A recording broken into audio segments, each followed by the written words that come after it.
What is up, Trailblazers? Welcome back to the channel. I'm Moth, and today we're going to be doing a mini should you pull guide on the character banner for Kafka, because HoYoLab have officially released their character preview for her, and now it puts us in a good position to start making some assumptions about how much the banner will do for your account. As always, if you want to support the channel, please feel free to leave a like or a comment or a subscribe below, and with that said, let's get into it.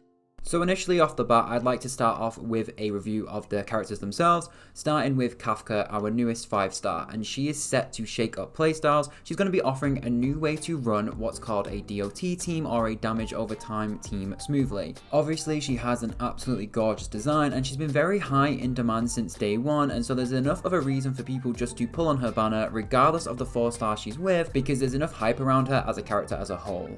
While we can't say for certain whether or not she is future-proof, her kit as it stands is making her look like the permanent go-to piece for any DoT team. Being a permanent fixture or centerpiece in a DoT team makes her a good candidate to invest in as a 5-star, because it means that any future DoT characters that get added to the game will actually synergize with her rather than outright replacing her. Then moving on to the 4-stars on the banner, starting with Sampo, he has proven to be a really strong character for a lot of people, even without a dedicated DoT synergy character like Kafka being in the game. As it stands right now, he is an incredible toughness breaker, and he has the ability in his ultimate to debuff the enemy's DoT damage resistance, making him also a DoT synergistic character as well. Now this is his first rate up, so it's also a good banner for people who want to just potentially try to pick up some of his Eidolons, which is going to be a good thing because Sampo generally gets a lot of value out of all of his Eidolons, which you would know if you've watched my Sampo guide. Moving on to Luka. Now Luka is a new character. He's a 4-star physical DoT damage dealer, and I can't really say too much about him right now. Luka's in a really interesting position because Bleed's one of the more interesting DoTs in my opinion, as it actually scales off of the enemy's maximum HP. As such, it's going to be really interesting to see Luka in the game and see what he does with the Bleed mechanic. Also, as a side comment, he is a member of the moths, and so that's reason enough lore-wise for me to consider pulling for him. Next up is Serval, and I might get a bit of mixed reaction about this one because Serval's in an interesting position. She, as everyone will know, is an AoE erudition character that has a slight semantic shift in DoT teams. Serval doesn't use a Nihility light cone, so she can hurt the potential overall synergy if you're trying to stack up secondary effects based on DoTs or debuffs in the light cone. It's going to be interesting to see her play rate in optimized DoT teams, as while she can apply shock through her abilities, she may find herself competing with the shock application Kafka is already capable of applying herself, and so Serval might find more of a niche in fighting groups of enemies weak to lightning, and it'd be, just like I say, really interesting to see at what time Serval is the preferred pick over Sampo and Luka. With a brief introduction to the characters done, I think one of the cool things about this banner that is actually worth touching on is that this banner is very Stellar Jade friendly in my opinion for two obvious reasons. Firstly, Kafka, our 5-star, is in the fortunate position to be paired with two characters, being Sampo and Luka, that are looking like two of her best in-slot team characters, which is very rare for a gacha game to do in my experience, because usually they like to split up characters that work well together, so you're more likely to pull on separate banners. But luckily with this banner, you get everything you kind of need to build out a Kafka team, obviously minus your supports. However, I have already done a guide on DoT team support, which is still looking relevant right now, so please feel free to check that out too. I'm really plugging things today, sorry. Moving on. Secondly, what I find interesting about this banner is that you get really good elemental coverage in a new niche, which is a double whammy. I think, so when you're playing Honkai, you're typically trying to build out teams that align up with the enemy's weakness, and then you can do optimized damage as well as also breaking the enemy's toughness, leading to some interesting break effects.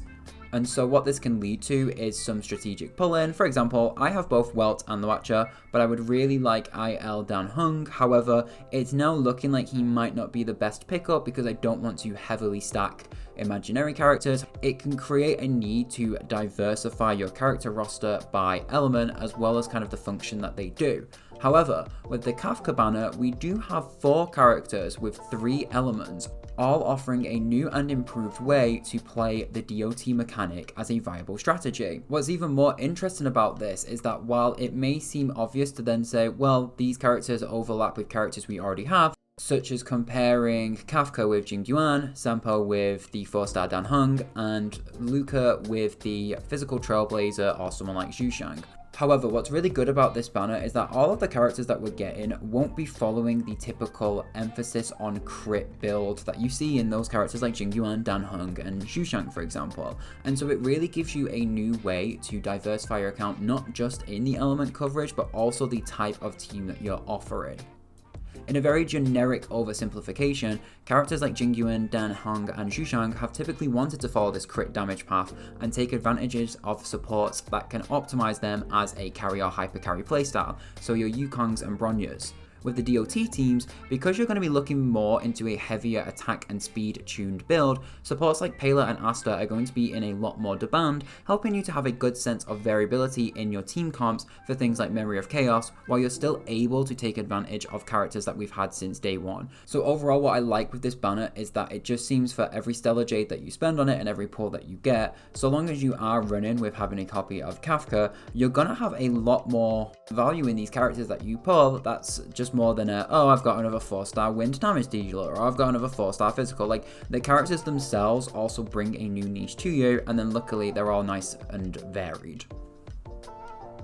Finally, one thing I did want to cover is that the banner has the potential to be very inventory friendly as well as being Stellar Jade friendly, and it builds upon some of the things we were just saying a minute ago. Now, the reason I say that the banner is somewhat inventory friendly is because there's no new best in slot relics being dropped for this banner other than potentially Rutilant Arena, which is still being tested by a few people on some of the characters. However, all of the characters that we have on this banner can take advantage of some of the existing light cones and relic sets that we have had in game since day one. Starting with relics, Kafka and Serval will both be running Band of Sizzling Thunder. This domain is the one that sits right with Knight of Purity Palace, and so you might already have a few of these pieces if you've tried to build Serval in the past, or even if you've tried to build out your preservation characters to a minimal level. You've then got Sampo's relic set, and Sampo has historically enjoyed 2-piece combos of things like Eagle, Musketeer, and the new Messenger set. And while I can't comment too much on Luka, I do imagine that he will either follow suit of be using double 2-piece sets, or even taking advantage of the existing Champion of Streetwise boxing set. This isn't to say that there might be a DoT set in the future, but as it stands right now for launch, it just means that you can already take advantage of some of the resources you already have, especially because these characters in a DoT team, like I say, won't be trying to pull for crit rolls and crit stats, and so you can really make the most out of some existing pieces that you already have that have some nice decent attack and speed rolls as a priority. But then when we look at light cones too, Sampo and Kafka can definitely make use out of the free 4-star light cone for Marta, which is available in the Forgotten Hall, and then DoT teams in general will definitely benefit from someone on the team having something like Resolution Shines as Pearls of Sweat, which is a 4-star light cone. Additionally, Good Night and Sleep Well and Eyes of the Prey, again 4-star light cones, are proving to be pretty high up in the ranking for light cones on your DoT characters with max super imposition. So it's just a really good banner in terms of if you pull any of these characters, obviously you do have the initial investment of trying to build them up, despite the fact that Sampo and Serval have already been in the game, so people have had a chance to plan ahead. But obviously there is this cost of having to build the characters up, but it's not as if they can't take advantage of some of the 4-star light cones that have already been in the game. I think just last patch as well, we did get before the tutorial starts, and I can definitely see that as being a viable option for some of your DoT characters too. Now I will add, just before ending the video, I'm not personally pulling on this banner.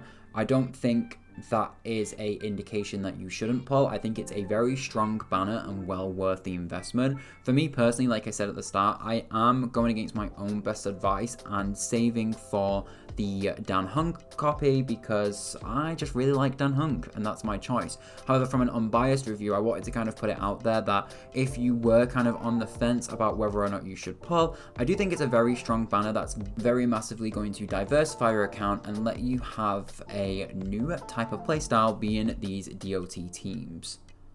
So that's kind of everything I have for everyone today. If you liked the content, like I say, you can feel free to like and subscribe or just leave a comment below. It is always very much appreciated. Do let me know if you plan on pulling, and also let me know if you have any insights into the banner that you think are worth sharing. Obviously, I've not done a in detailed guide or doing any type of BIS things, because the characters aren't out yet, the kits aren't fully confirmed, and so I don't want to kind of let people overextend their plans at the risk of advice that then becomes redundant. Like I say though, if you do like the content, feel free to subscribe or whatever. Bye, love you all, thanks for listening, in a bit.